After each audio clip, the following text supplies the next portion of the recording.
Thank you. Okay, I'm going to go ahead and start. We're getting a little bit of a late start, and we need to end right at 5:30 today. So I want to thank everyone for coming here. This panel is on jurisdictional approaches to REDD+, and it was sponsored by the Governor's Climate and Forest Task Force, CIFOR, and the Nature Conservancy. I want to thank all the people who went into organizing this. There was a big crowd, so I won't name everyone. The goals of this session are to explore issues related to harmonizing REDD+ and low emissions development options across levels and sectors. All sorts of aspects of REDD+ have multi-level aspects that need to be addressed. That includes setting up MRV systems, benefit sharing, safeguards, reference levels, finance, and so on. There's all sorts of multi-level coordination that has to happen in the context of developing a jurisdictional REDD. So, I guess I get to control the slides. There we go. So we have a great set of panelists today that I hope will inspire some great discussion about this, the shared challenges and emerging opportunities for jurisdictional REDD. We have Edie Chang she's the Deputy Executive Officer from the California Air Resources Board from the state of California. So we'll get a northern perspective here a little bit. California is one of the founding members of the Governor's Task Force, so this is an important relationship which she'll mention a little bit with Mexico and other subnational governments around the world.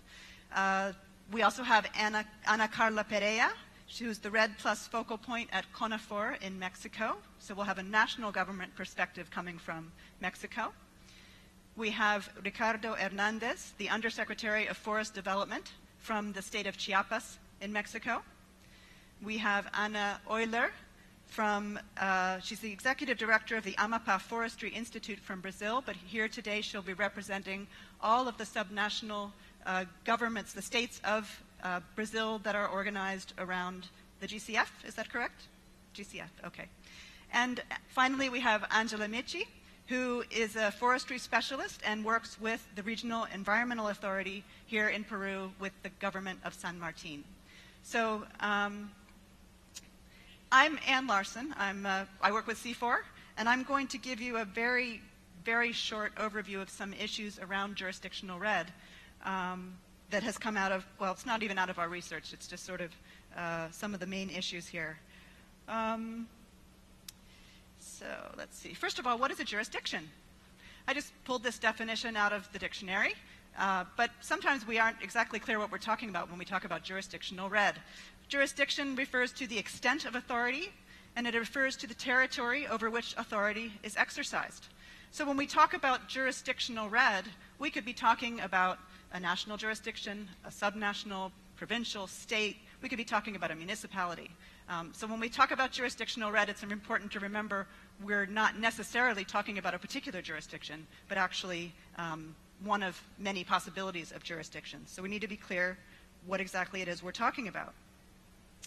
So one of the theories about decentralization is that we should transfer more powers to subnational governments because they're closer to the ground, they understand local problems better, they are in the same location with their constituents, they understand citizens' needs.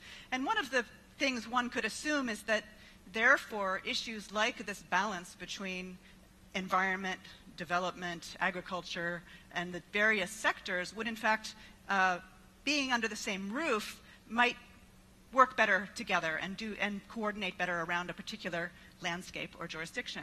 But what our research has found so far, and we're just at the end of the first year of doing field research on looking at the multi-level governance and REDD, we find that the same sectorial divisions are found in most of the provincial and state levels, as we see as a major problem at national levels as well. So I just want to, so another problem about the issue of jurisdiction is that subnational governments only have certain authority over particular areas within their own political jurisdictions. And I want to show you a graphic that we have pulled together based on Madre de Dios, Peru, actually, though it's really kind of just a symbolic to give you a sense of what this actually looks like. Do we have the web version, or is this the static version? Static version? I don't know. So what you see on the left are, the left side there is the landscape. This is on the web, actually, and it's interactive. So you can pull it out and look it up. We can send you the web link. On the left-hand side, you see the landscape itself, and you can see the ways in which these activities on the landscape overlap. So you can look at the types of land use, and you can run your mouse over this and see how this links then to the other side of the graphic, which looks at the level of government and the particular sector or the sector or office that actually has control over the particular space or arena of permitting that you can see on the other side. So I think the purpose here is really to see that this is a bit of a spaghetti.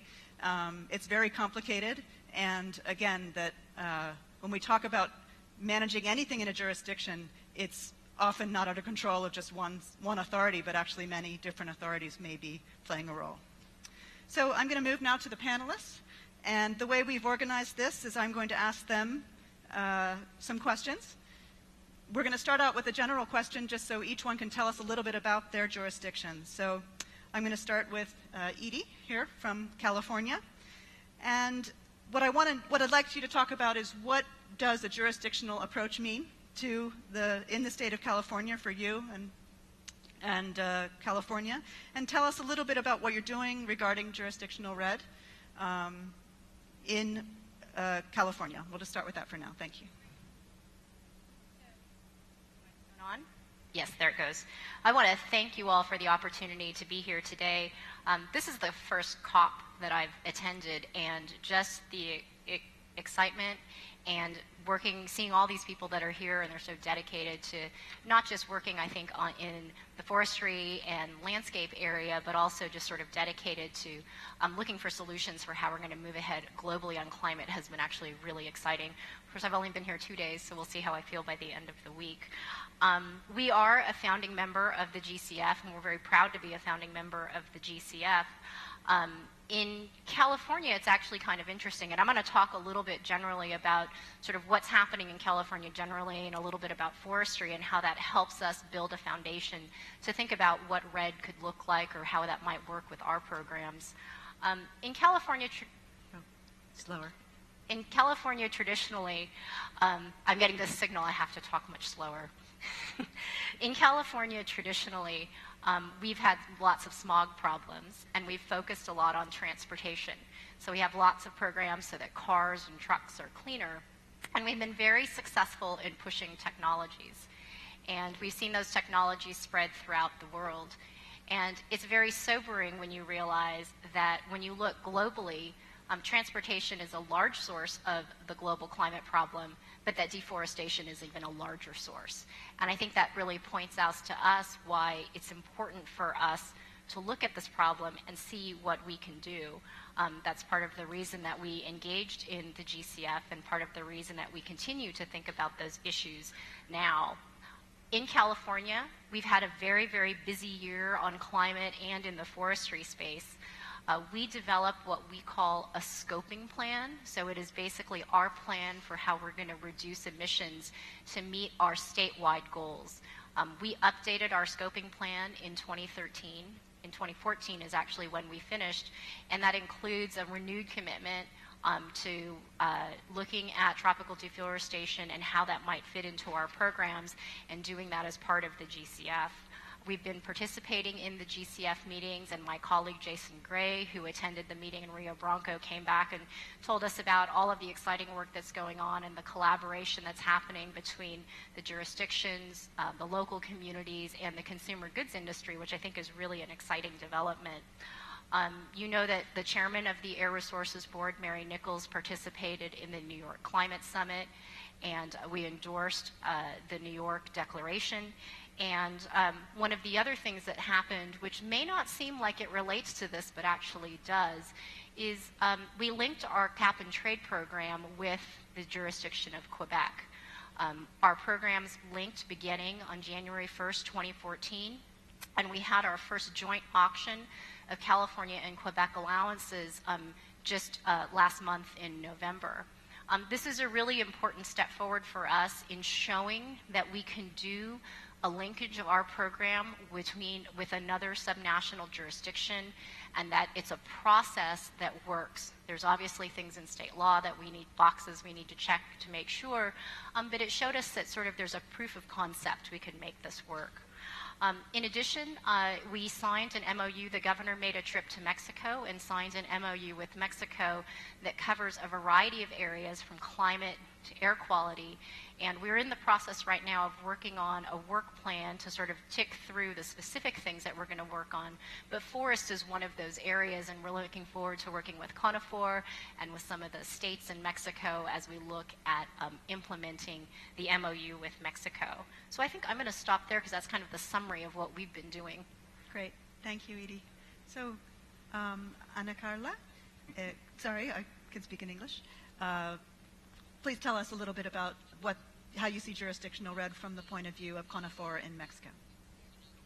Thank you very much, and good afternoon, everyone. We are very happy to be here and talk to you more about what we're doing in Mexico, how REDD is looking like, but in implementation, besides like the negotiations and the talks, and how are we building this relationship with the states in our country. So I just want to start by saying that in Mexico, of course, we don't call jurisdictional REDD. I think it's a concept that is embedded in the design and the approach that we are using for the implementation of REDD in the country. And just wanted to tell you briefly a little bit about the approach that we have for REDD in Mexico. It's an integrated land management approach with a sustainable rural development. So we're trying to promote a territorial and multi-sectorial approach to reduce the pressures that lead to deforestation. But we're also looking at an approach that can bring an improvement of the social welfare of the population and of economic activities in the territory. So we have 4 main elements for the implementation of this model. This model is composed by first, the design of specific interventions according to local needs to address deforestation and degradation, and for creating and strengthening sustainable productive activities. An important part of this first component are the special programs that CONAFOR has been promoting. The second component is the models of territorial governance that promote participation of various actors at different scales. An example of these models are the agents for territorial development, that in most cases are associations of municipalities that we call intermunicipalities. And the interesting thing is they work beyond their territorial frontiers, making this association and then working more at the scale of a watershed or a biological corridor. The third and fourth components of our model are institutional arrangements and the articulation of policies and programs in other sectors. And it's important to say that all this model, we're trying to implement it and pilot it and see how it looks like through our emission reductions initiative,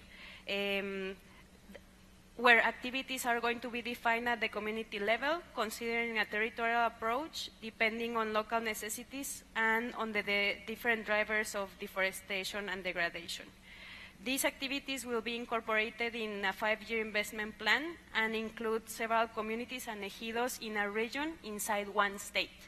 So this is just to let you know that at the national level, we are building the inputs and the vision for REDD and how it is implemented, but these inputs and vision have been created with a very long participation process that is still ongoing, and in that participation process, the states and other scales, local communities and other stakeholders have been involved.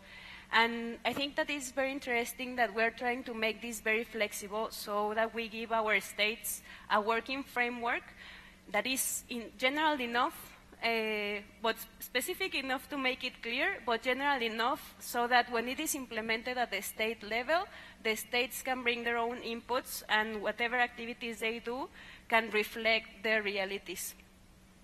Thank you. Great. Thank you. Thank you, Ana Carla. Ricardo, also in Mexico, so from the point of view of one of the states in this system, let's hear your point of view. Gracias por invitarnos, gracias al GCF, del cual el estado de Chiapas es parte, junto con otros 5 estados de México, que estamos preparándonos justamente para poder hacer la implementación del... To the implementation of this REDD strategy, as Anggela was saying, we are in a shared and joint work with, as all of you know, the REDD topic as a process is under construction, and what we are doing right now is testing different elements of the components that we consider are a priority and very important in order to start working in a joint manner, and particularly in our state. For us, the jurisdiction is being looked upon as a state or the geographic region formed by a province in the case of Mexico. So these are the states. Even though the construction is being managed in different models, they're intermunicipal boards, there's just a cooperation on several states as what happens in the Yucatan Peninsula in the south of Mexico.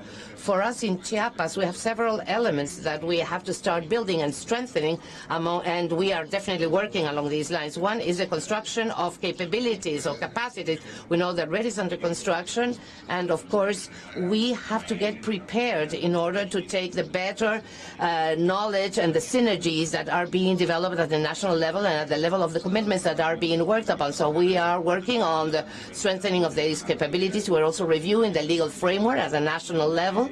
We are completing to work on the sustainable forest law, which is a framework together with the climate law. We are also doing the adjustment so that we can have the nesting of our law in the state of Chiapas. And then we're also working in doing the assessments and the reference scenarios and the baseline. Together with CONAFOR, we are working on these assessments for the deforestation rates and the evaluation of biomass that we have in our forests and in our states. And this all aligned with the process to construct and generate additional capabilities that the GCF is also giving us. And also with the work with CONAFOR, we are doing with the monitoring of reproductive vegetation. And this, of course, is very important to be able to do this follow-up, a clear follow-up system, having the cooperation of all local communities that come along in the monitoring efforts of these resources. We are also working on the preparation of a document called the REDD Vision for the state of Chiapas. This is following what we did in national scale, which is did a national vision. We're doing this at the level of Chiapas because we want to look and collect the experience of all these producers and people involved in silviculture activities to see what they expect from forests, what they expect from preservation activities, and we are generating them safeguard model that could respond to a national need. And finally, we're also working in a financial platform, generating some models that we can really consider for the discussion whenever it's time for us to review nationwide these things, and local communities do have expectations, not only to see how we are going to be incorporating these experiences, but also how they are going to be included in the benefits of a REDD model. You mentioned capacity development, and you also mentioned a lot about local communities and producers, but I didn't actually hear anything about local governments. So I'm wondering if there's a relationship with the municipal governments within Chiapas, and who is receiving the capacity development? Those might be two different questions, but...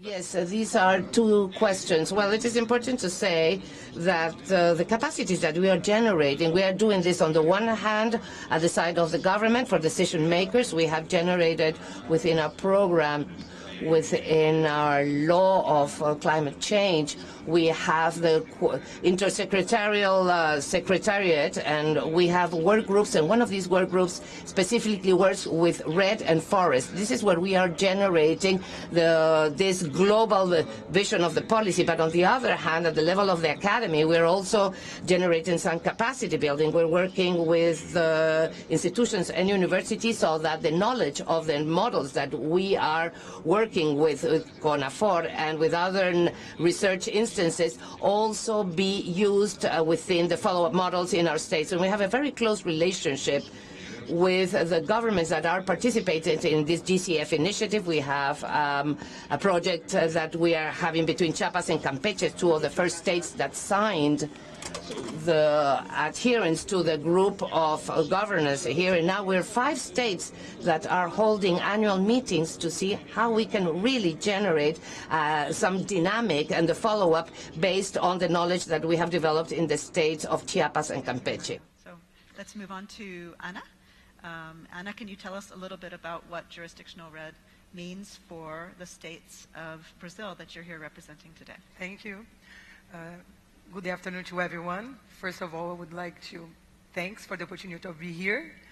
Thanks to the organization of this event, and also to my colleagues that, designated me to be here representing the Amazon states, Brazilian Amazon states. You provoked us asking why we are here and why this is so important. I think there are different levels of commitment.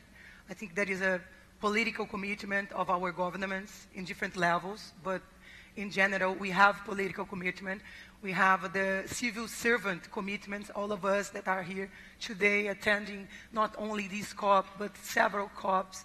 We as civil servants, we are pretty much committed with the importance of the Amazon, of the maintaining of the standing forest, and reflecting these in our public policies and our work, daily work. And that is also, I would say, our citizen commitment to be here and to think the importance of this. I would say that REDD is a subject that unites all the Brazilian Amazon states in search of incentives. So Brazil has, decreased deforestation. Brazil has as a nation, has a good performance in the reduction of emissions, but most of it comes from the Amazon region. We have other segments of the productive segments that are increasing emissions in the Amazon. We used to say, like playing with our federal governments, that Amazon states are paying the account in the end of the day. And then, and most of the tools are focused in command and control. And we need new incentives. REDD is considered for the states, not the unique incentive, but one important incentive. And then I would like to emphasize the importance of GCF as a platform of collaboration. This relationship with the North, with Catalonia, with California, give us also incentives and hope that things are moving. And also the exchange between the states.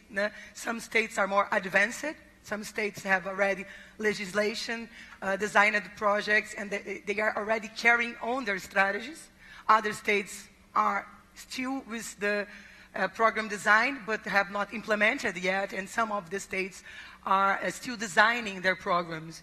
But we feed each other. This energy, this interaction between the states that have been promoted by GCF has been so important. But I would like also to mention other governance space, like the Forum of Governors of the Amazon, the Forum of Environmental Secretariats of the Amazon, that also, are political space that give us a same sense of what REDD we want, what way we should take together. And it's an important platform in the dialogue with the national government, because there is this proposition of a national strategy that's being carried out in the last 3 years. There is a promise that this will be regulated by a presidential decree. But there is this need of interaction and negotiation with the subnational level, and then this political articulation of the subnationals in the Amazon is so important to have a common vision of key focal points. And then I would say that one of them is exactly the topic that you have already mentioned, decentralization. Because in the national environmental regulation, it is already decentralized. So the states, subnational, have the responsibility for the implementation of environmental law, for the monitoring, for the control. We have a lot of responsibilities. So we should have also the possibility to go after, to seek our own incentives in terms of market instruments. We believe that there is a role, the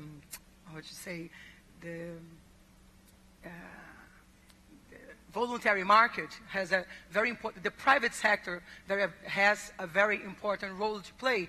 And there is no consensus and a common vision yet between the federal government and the subnational. So this is a topic of negotiation. Another thing that's very important to us as well is our own domestic market, because we have difference between the regions of Brazil. So the Amazon is the wealthy region in terms of environmental assets, but it's the poorest region in terms of socioeconomic indicators, only respond for only 80% of our GDP. So still the environmental assets do not give to the people, the good opportunities for the development. So I will stop here, but I think that we will have opportunity to go further. Great, thank you very much. Anggela, cuéntenos un poquito qué es REDD. About what is jurisdictional REDD for Madre de Dios and the experience that you have had over there. Well, first of all, I would like to thank you all to be part of this panel and allow me to talk a little bit about the experience in Madre de Dios in the construction of the jurisdictional REDD mechanism. Well, the region of Madre de Dios, that is in the Amazon area of Peru, has been working in this process since 2008. This has been quite a lengthy process. First, it started with construction, the capacity building, institutional reinforcing of several actors that are both social and public actors as well.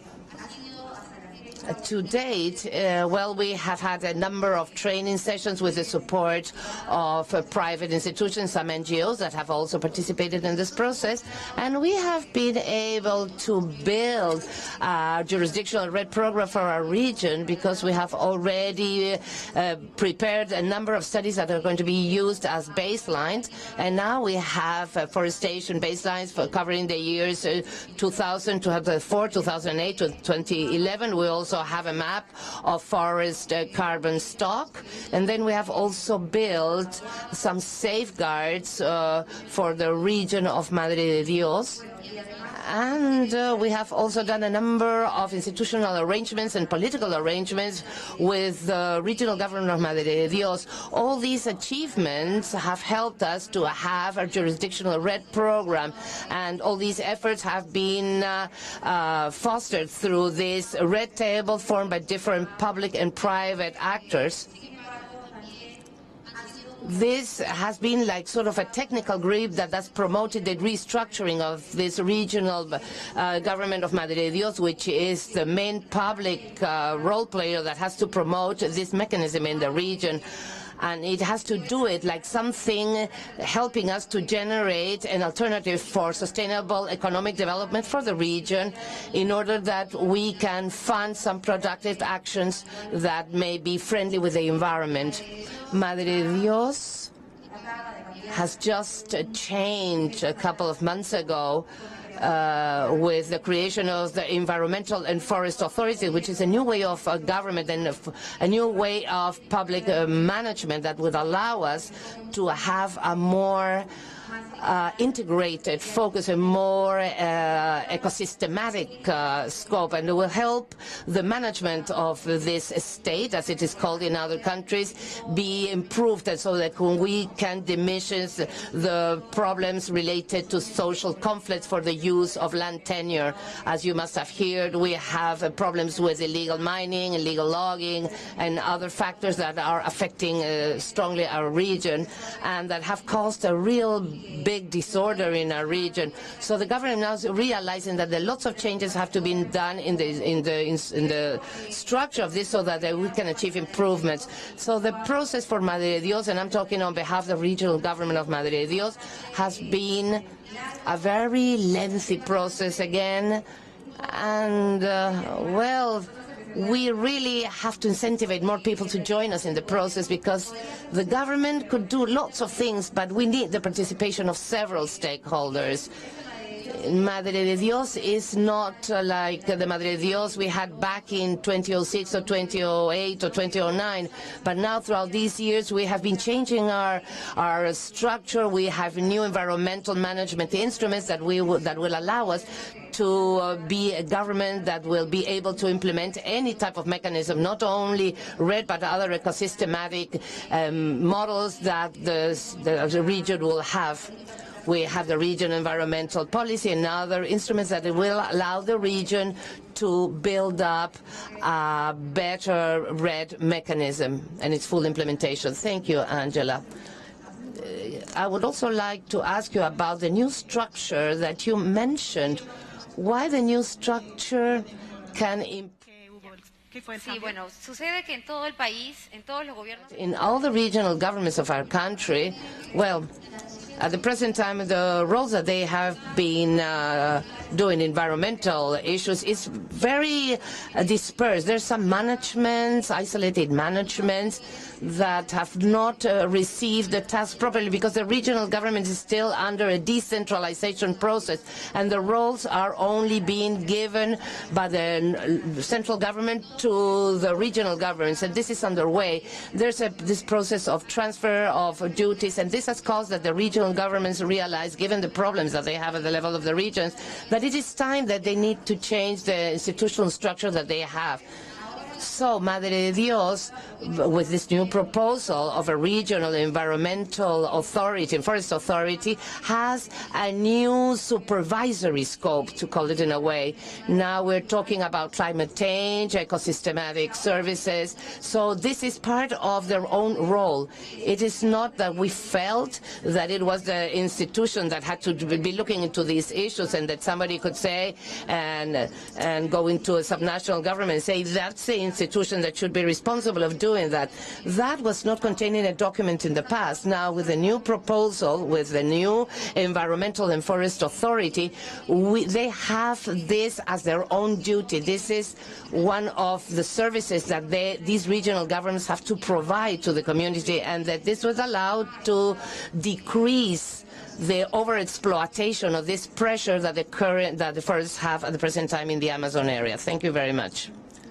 Bueno, regresamos a Edie. And I think if we can give as short answers as possible, there will still be plenty of time to have questions from the audience. So my first question will be again to Edie. Tell us a little bit about what the biggest challenge you have promoting opportunities like REDD within the state of California, and maybe you can tell us a little bit about your experience that would be useful for the jurisdictional approaches evolving in the southern countries. Okay.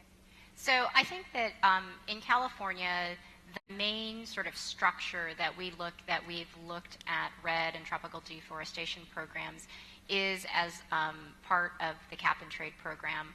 Many of you probably know that the cap-and-trade program, it has a provision that allows companies in the program to use offsets. And so instead of reducing emissions from from any of the facilities that are covered, you can use offsets to meet up to 8% of the allowances that you have to turn in.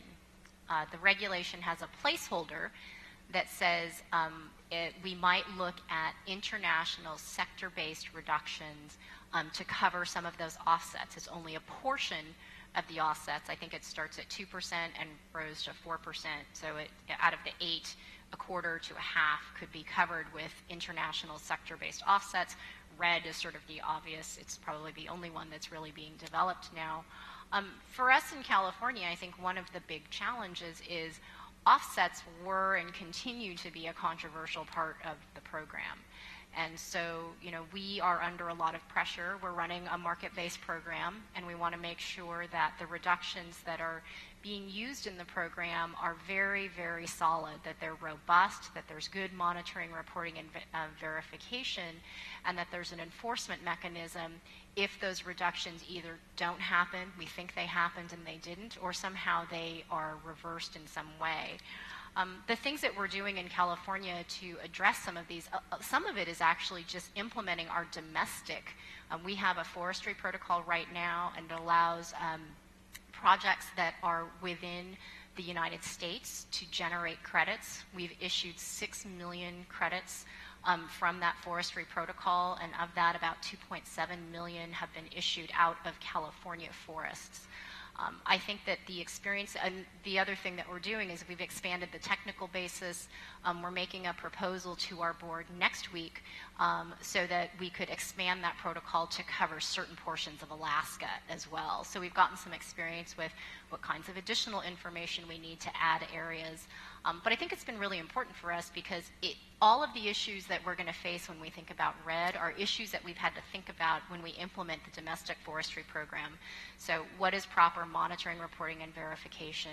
Do you have quantification methodologies that allow you to accurately quantify or conservatively quantify the reductions? Are there registries available so that we're not double counting these credits? And also to think about the institutional mechanisms that need to be in place. And I think that's a really, really important part of this, is knowing that you have the governance in place, the institutional mechanisms are robust and secure. And I think that, as I mentioned when I talked earlier, I think it's an example of subnationals working together, I think both in sort of these programs that may lead to formal linkages, which require rulemakings on our side, which is sort of a long legal process, but also potentially for us as subnationals to join together and think about, can we make commitments that we're going to reduce emissions for 2050? Can we as subnationals sort of lead from the bottom? And we're looking to see whether there are other subnational governments, whether they're developing countries or developed countries that are interested in making commitments in advance of Paris for an 80% reduction in 2050 and some sort of real target in 2030 with commitments to actions to get us there. Thank you. So back to CONAFOR again. Ana Carla, tell us a little bit about what the role is from the national government's perspective. What's the role of the state governments and the intermunicipales that Ricardo mentioned? And what are the biggest challenges you have maybe with subnational with the states in Mexico? Yeah, I think that the role of the states, it's also help us design the process, help us bring inputs to the process, but also help us a lot in the implementation of activities. The National Forest Commission is limited in attribution and capacities. So our role is to try to make all the intersectoral coordination that we can at the national level with the help of our environmental ministry. But we really see the role of the states as in something key to implement the model, because they are keen in enabling intergovernmental collaboration as well, as they are all under one roof, that is the state. And I think that for intermunicipalities, for example, as the national and the state government are limited also by time, of the time that we are in the administration, and then sometimes there are changes, so sometimes it's a challenge to give continuity to the actions that are implemented. We feel that intermunicipalities can jump that barrier because there are associations of different municipalities. They have a committee, they are more participative, so not always the same municipalities will be changing, and that will help to give continuity to the actions. So we see the intermunicipalities are key to building capacities at various scales, specifically or more with local stakeholders.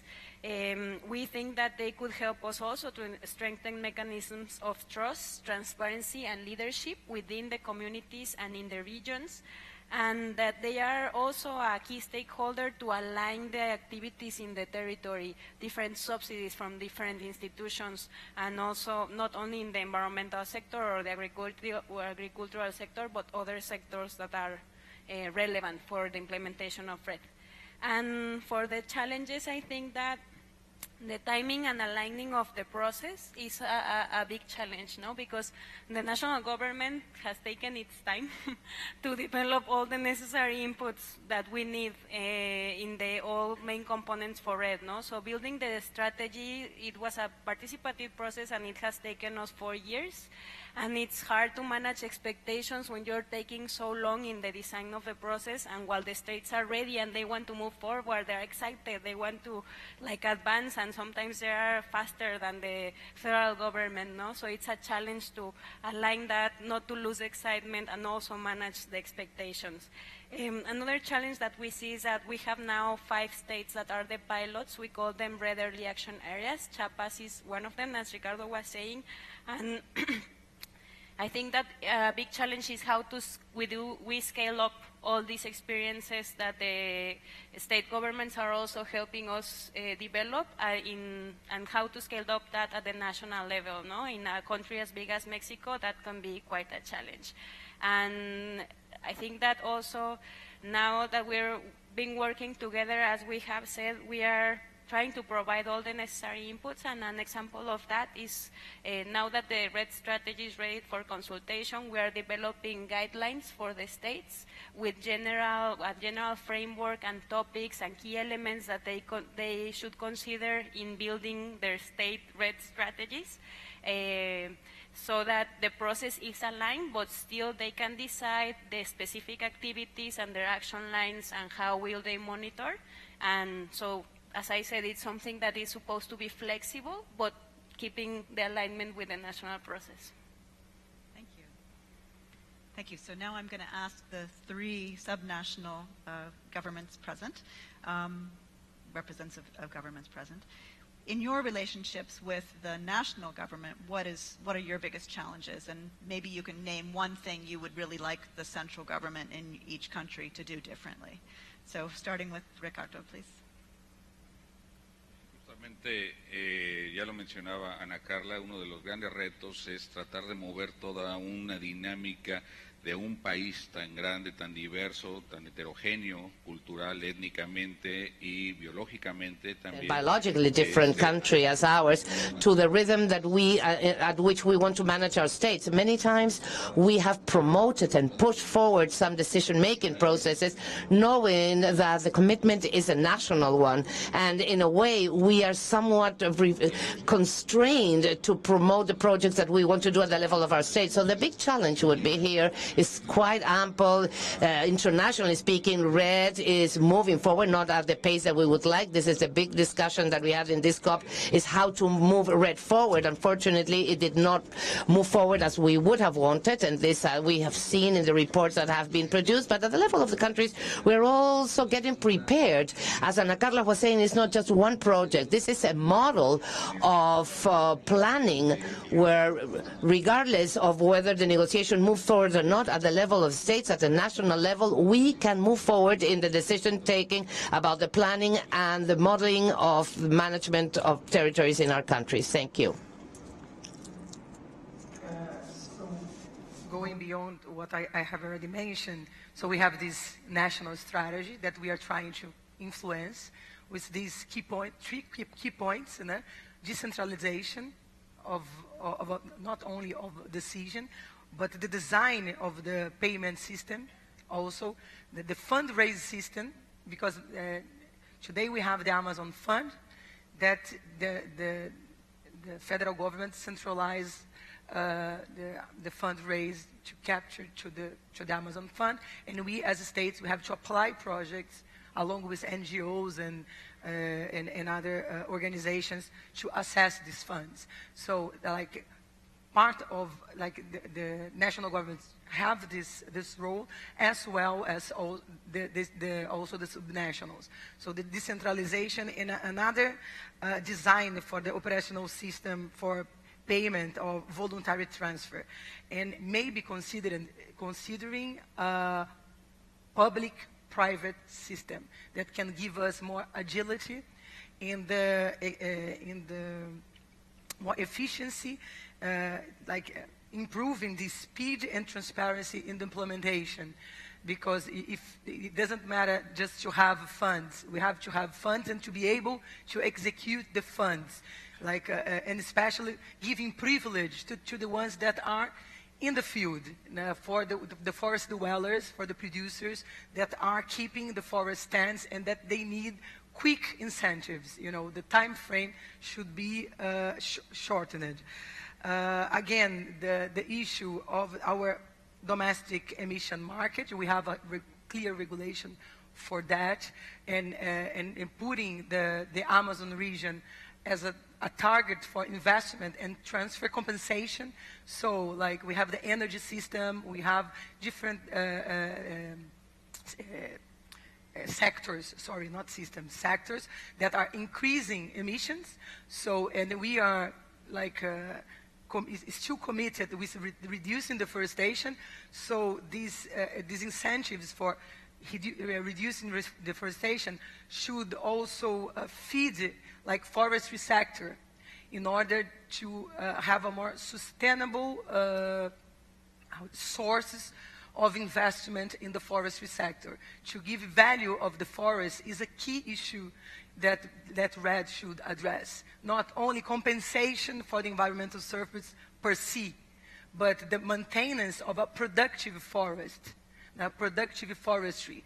How can we give incentives for the Brazil nut gatherers, for the acai producers, for the timber management, that still we have a lot to invest to really have a virtuous system of low impact logging in the Amazon. So these are some important points of advance that we are expecting. Thank you. Anggela?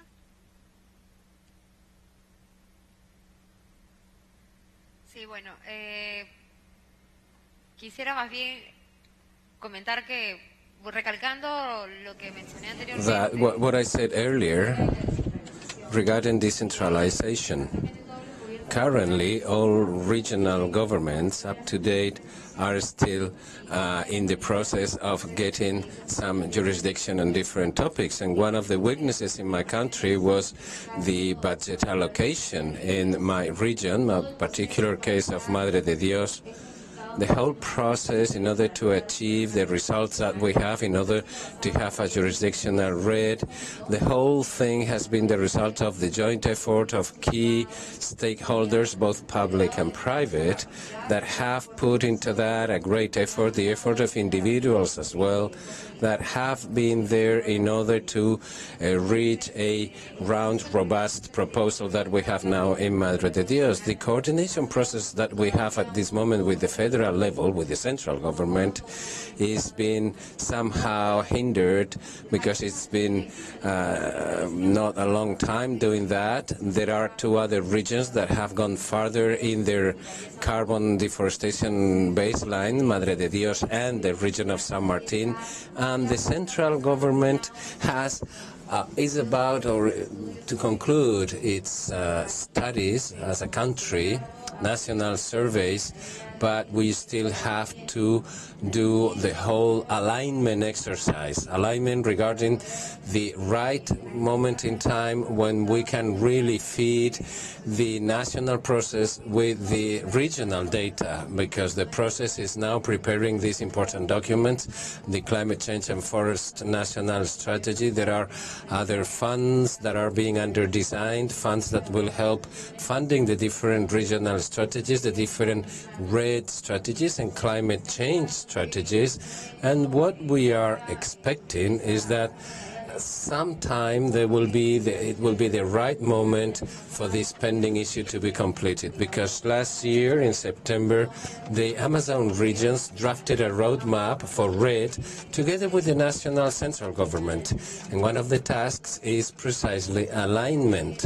So this whole commitment, this whole joint work is still pending, and we need to have technical discussions and be able to define what would be the different participation of regional governments like, and that this could be a help for the central government to issue information at a more high level of detail, that detail that is given or is fed to the central data system from the regions, from the efforts of the experts in the regions.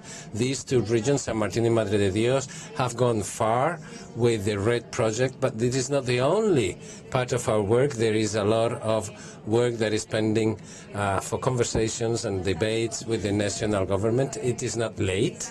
It is just a process that is starting in this country, and we hope that this high-level coordination may be slow because of a lot of necessary funds, but it has to happen. Thank you very much. We have quite a lot of time. I will pass the floor to the floor so that you can have the possibility to put questions, but I wanted to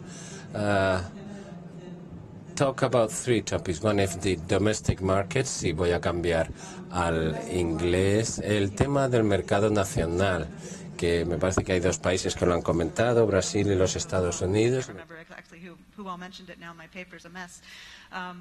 But the importance of thinking domestically and what we can do within borders and not necessarily having to look internationally for funding, for example.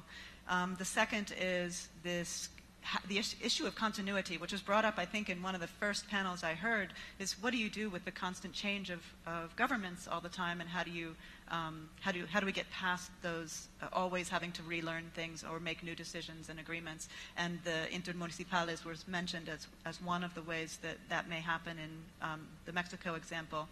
And the third thing is really this idea of leading from the bottom and the subnational governments working together, and the South-South learning, or the jurisdictional level learning that can happen, and as well as many of the ideas that are just coming out of you all talking to each other about how things should move forward.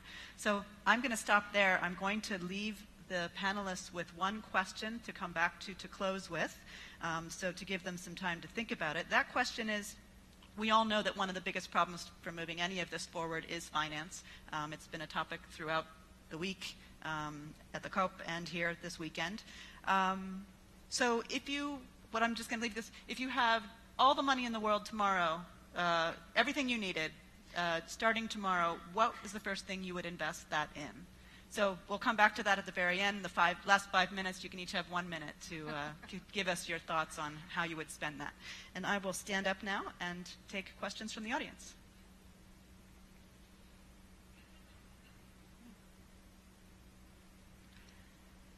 I'll take a group of 3 at a time, I guess, and we'll see. Virgilia Viana from Amazonas Sustainable Foundation.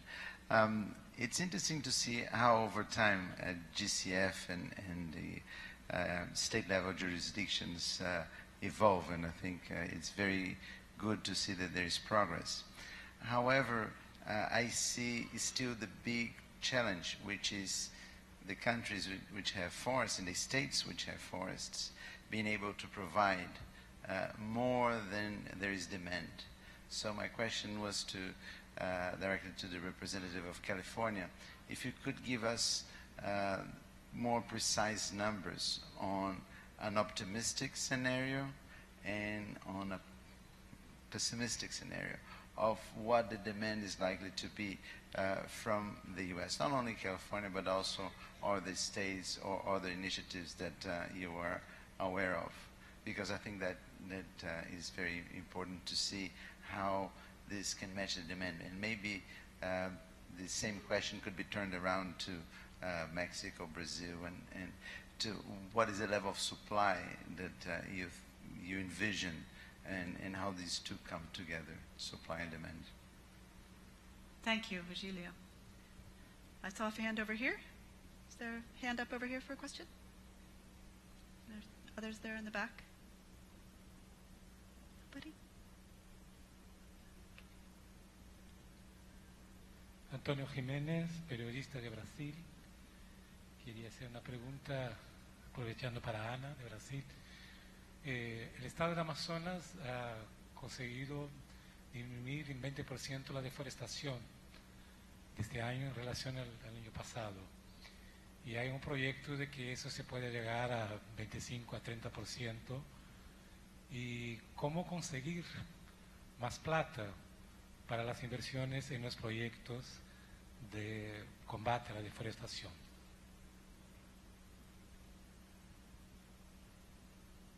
Did you get that question? Did you understand the question? Anna? Yeah, okay. That was it for you? No, I just okay, I didn't quite get it, so the that's question why again, but I already understood. No I problem. didn't quite get it, so as long as someone got it, I'll just refer it over to you guys. Sorry, can't hear that clearly from up here. Yes, another question right here. Hi, my name is Nadine Planzer from the Fair Climate Program of ICO. Sorry, I apologize, my voice, it's from the air conditioning. I hope you can understand me. I had a question for the governments of Mexico, Peru, and Brazil. Who has the ownership of the environmental commodities? Example, the carbon credits or water benefit credits or biodiversity? And how will these be marketed to the private sector? So are the governments helping with capacity building on how to bring the commodities to the market?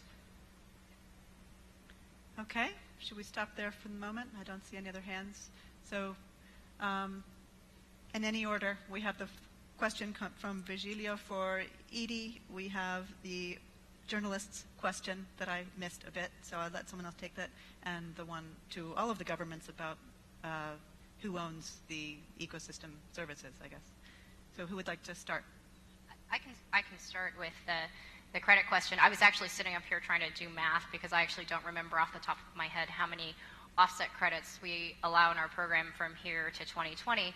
But I think that the fact of the matter is, I think that you're right. That when you look at carbon markets and what the demand will be, or what we will allow the demand to be, and let me just say that part of the reason that we have limits for offset credits in our own program is that there's a big push in California. What people want to see is emission reductions from the carbon program happening within the state. We still have a very big air pollution problem, and we would like to see reductions happen from stationary sources and transportation sources within the state because they help contribute to fixing our smog problem and our particulate matter problem as well. And so that 8% limit is designed to make sure that the majority of emission reductions that we get from the cap and trade program happen within the state of California. So from a policy perspective, that's where that comes from. But I think it's fair to say that California is not going to provide a demand that is going to be sufficient to purchase everything that's out there. I think that there's sort of two ways to think about this. One is, are there other carbon markets out there that it makes sense that you would want to expand, and is REDD a possibility in those other markets? I think the other way to think about it is that the carbon market sort of incentive piece of this can't be the only thing that's pushing. And I think about it, this isn't a perfect analogy, but I think about it a little bit. In California, we have incentive programs that we provide funding to help people get into cleaner cars or natural gas trucks and things like that. But we know we're never going to have enough money to get everybody into a cleaner car or everybody into that new natural gas truck.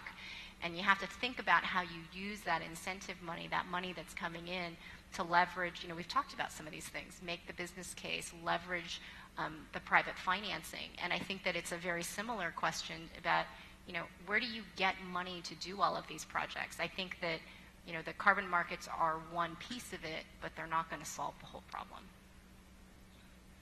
Okay, does anyone else want to respond to that same question before we move on to another one? About supply? No one wants to comment on supply? Okay. You want?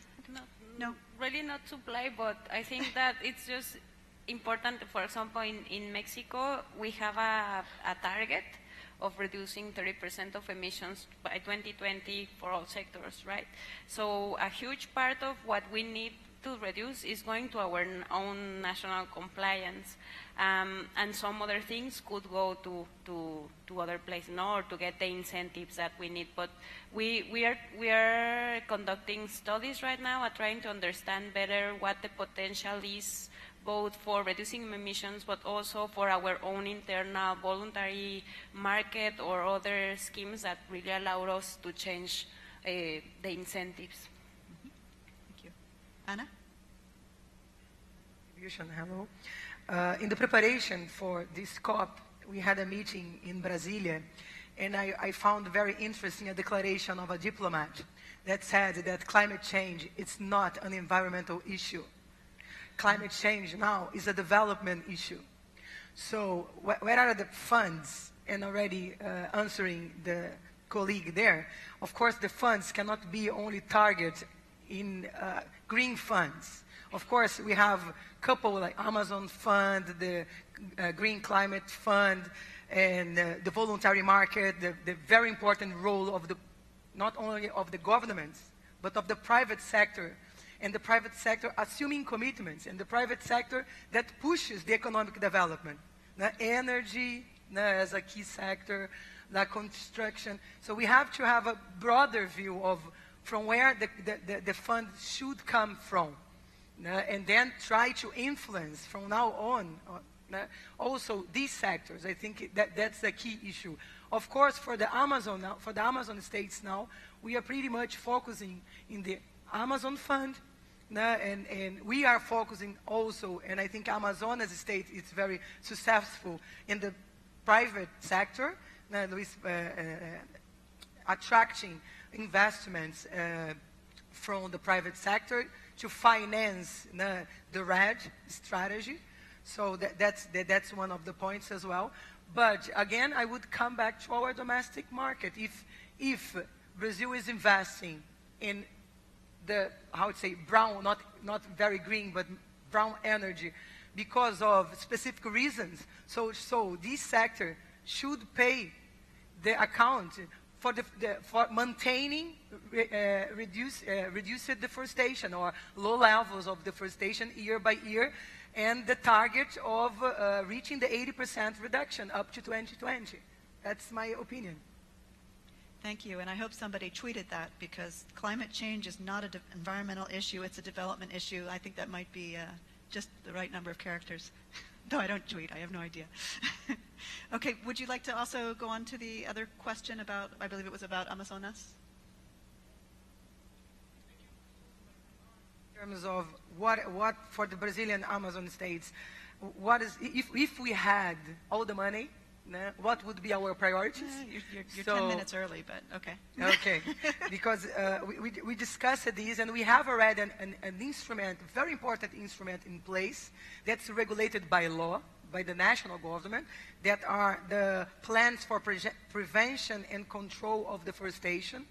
In the past, this plan was led by the head of staff of the linked to the president.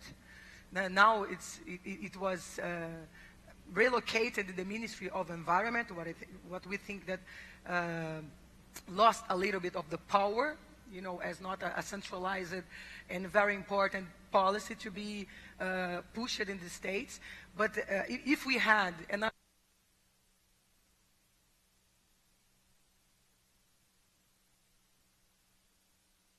of prevention and control to deforestation, because in the end of the day, it's a preparatory stage for REDD, for a jurisdictional REDD, because every state has to be the plan of a state should be linked to the national plan, and should be looking to the municipality plans, should influence to the municipality plans. So, and then within this, we have the strategy of command and control. That's the one that has been most effective to reduce deforestation. But we have also the positive agenda, that's how to invest in the forestry sector, how to invest in the governance, to promote the long-term reduction of deforestation. Of course, how to give the right incentives to every sector, from the small producers to the agribusiness, to keep them committed with the planning. So this, for us, is the most important and starting point. And again, it comes the thing of the investing more in capacity building, because different stages have different capacities in place right now, investing in the existing public policies, because sometimes we have already the public policies, but we don't have the structure and the funds to put in place this right public policy. And then they start paper policies. And people do not believe more on that. Like, that's for instance, we had like 3 years ago, a very nice plan or social biodiversity program to give incentives to the small production chains of Brazil nuts and the products that are very important for forest dwellers. So we had a wave of investment, and then right now there is no much funds available for this. So we should invest in these existing public policies that can give direct incentives to the forest holders. And finally, again, investing in a new design for an environment payment system.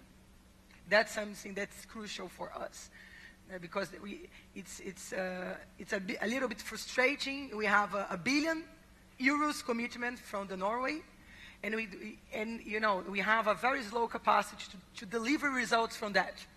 We should have more ability to deliver quick answer to the people that are in the forest still under poverty, because the poorest region, I should emphasize, the poorest region of Brazil is the wealthy region of Brazil. So we need to give quick answer to these people.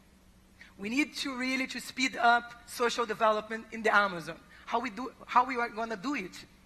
We need really to focus not only these funds that come for environmental issues, but funds from the whole other development sectors. Okay, thank you. And let's move to the last question was about who owns the carbon credits, the water biodiversity, who owns the ecosystem services in Mexico, Peru, and Brazil, I think was the question, but I assume I guess the 3 countries there. Ricardo? Bueno, gracias. I want to answer this question and link it to the response that was previously given. I believe that the environmental issue, this biodiversity, the problem of water resources, all these are topics that not have to be analyzed only from the ecological point of view, from the environmentalist point of view. We were saying, and this morning I think there was a very interesting panel talking about the fiscal scheme and on which we could get support and how much resources were needed really to be able to do a system of payment for environmental services where we would be able to cover the needs of the people and the ones owning the resources, who in the end are the ones involved from the point of view of where they are living. So I was saying that we did not have enough resources to cover overall the needs. And I want to give you an example of what happens in the state of Chiapas. In the state of Chiapas, it's a state that depends enormously on agriculture and cattle breeding. If we continue depending on the first sector for the generation of economic resources, we will always be needing to use these natural resources. This is that we will always be depleting them. So what we are generating within our state strategy in the state of Chiapas, and that is quite aligned with the national strategy, is to increase the production within a chain of value scheme. This is to locate in each one of the segments of this chain of the natural resources, the sustainable forest management and management, to find economic elements that will contribute so that different sectors of the population be incorporated in each one of these different phases of the chain. And by doing this, we are going to be generating additional resources, not only subsidies, but payment for compensations, and we're incorporating the population into a development scheme. If we do not incorporate them, we're always going to be depending on payment as subsidies subsidies or benefits in exchange of non-commitments. What we are generating basically is employment through this chain of value within environmental services of the forest and water resources and biodiversity. Who has benefited from this? This is the question that was asked to us. Well, in the law it is quite clear that the owners of the resources are the ones that are going to be receiving the benefits in a direct way, in economic terms. Through which mechanisms? This is what we are really working on. This is what we are trying to build in this financial platform and in this distribution of benefits that we are building at a national scale and that we are also building at the level of the states. But nowadays we have some models where the concurrent fund programs that are being outreached to the users of this or the owners of these resources, having them benefit from this. The state is generating the models and the policies from top to bottom, while the knowledge and the capacity and the experience of the management of the resources comes from bottom to top. So we will reach a point where we will have a clear idea that the resources that have to be maintained for the benefit not only of local communities but also for Mexico in general, for the state and the world, of all the inhabitants, but not at the sake of delimiting the use of the inhabitants, but on the contrary, they have to be incorporated into the different segments of the chain. I believe that this is the only way that we will overcome this dependency on international support or even on local markets. I believe that this is multifactorial, that all the elements should be really incorporated into the scheme so as to ensure the transformation of the environment and be able to comply with meet our objectives. If we do not do this, I do not think that we as a state or as a country will, or as a jurisdiction, be able to meet our objectives. Like Ana Carla was saying, if we at the level of the states we do not take the role that we ought to at a national level, we will never reach the objectives. So this is the roadmap that we have traced in an articulated way. It is somewhat complex because it does have a lot of different paths to it, but I think that the rationale behind the construction is the incorporation of all the actors into the chain of value, and this will take us along the right road that we want to. We're actually coming down to our last 5 minutes. Is there anyone dying to ask a question at this moment? I know everybody's really tired, so we're at the last panel. There's one question in the back. Let's go ahead and take one more question. Oh, now the hands are coming up, but it's a bit late. Let's go ahead and take the one question here in the back that I saw first, and then I'm sorry, but please feel free to talk while I'm sure we'll have to move out of the room. They're going to have to reopen up for the plenary, but please feel free. And then I'll give each of you a chance to answer the question and give me your tweet on how you'd spend the money. Hi, good afternoon. My name is Rodovino Lopes. I'm coming from Brazil. Two comments and one question for all the panelists. You are, all of you, jurisdictional governments and subnational governments. And of course, we are seeing that you are doing, all of you, efforts to build and to consolidate your jurisdictional frameworks and your legal frameworks and technical frameworks. Yesterday we saw that the shift between the implementation of REDD and environmental services is now becoming each time more a government issue, a jurisdictional issue. So we started with projects, we shift to jurisdictions, and now we are delegating that task to governments. So first issue, what are you doing to consolidate that? And what are you doing to implement that in the sense of the instruments of market or non-market, or finance or non-finance? And especially, how are you trying to deal with the new challenge that is inserting on that the commodities issue? So we are seeing that REDD is for governments and commodities are for companies. How are you facing that challenge? What kind of instruments are legal, are technical? Is that a new policy to be put in place? How are you going to measure that? Are you creating a platform for that? Are you creating a new financial instrument, a fund, something that will promote, to incentivize that? How are you going to deal with that? Thank you. I'm sure they can answer that in 30 seconds. So I'm going to give you, I'm not even sure, you each have 1 full minute. Please try to incorporate an answer to this last question if you think you have time and have a quick answer, and also what would you do with money if you had it today. Edie? They're very different answers. So I'm actually going to start with, if we had all the money in the world today, California, I've been here talking about the cap and trade program, but we are also a forested state. We don't have tropical forests, but we have lots of forests and lots of landscapes in California. And we struggle with decades of fire suppression that have really changed the way that our forests work. And I think the money in California, we always say we don't have enough money to actually do all the things that we need to do to restore a natural fire regime in California. And I think that's a really important aspect. From our own perspective, it's working on kind of what do we need to do on California landscapes. So I'll stop with that. I'd be happy to talk with you afterwards about how offsets come into our program. But I think it also has to do with how the REDD jurisdictions would handle kind of the ownership issues and things. Thank you, and thanks for making it quick that way by talking to him afterwards. Ana Carla, please. Thank you. I'm going to be very quick too. For the question, this is a national perspective, of course, because CONAFOR is an institution at the national level.